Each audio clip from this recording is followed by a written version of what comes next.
Tahu nggak, lagu yang diputar di kafe, hotel, restoran, atau karaoke ternyata punya aturan royalti yang wajib dipatuhi.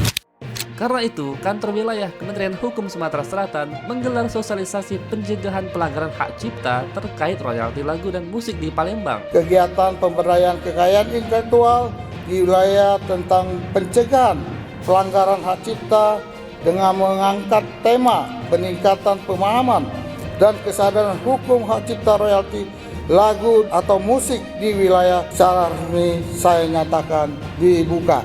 Kegiatan ini diikuti sekitar 150 peserta, mulai dari pengusaha kafe, hotel, restoran, pelaku industri hiburan, hingga aparat penegak hukum.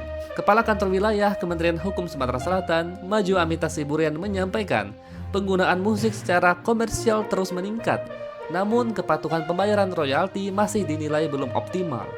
Data tahun 2025 menunjukkan total royalti lagu dan musik di Sumatera Selatan mencapai lebih dari 1,3 miliar rupiah.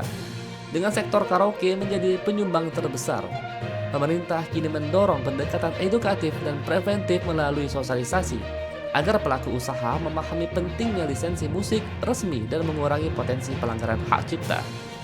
Sebab perlindungan hak cipta bukan hanya soal aturan hukum, tapi juga bentuk penghargaan terhadap karya dan hak ekonomi para pencipta musik Indonesia. Gunakan musik secara legal, hargai karya, lindungi hak cipta.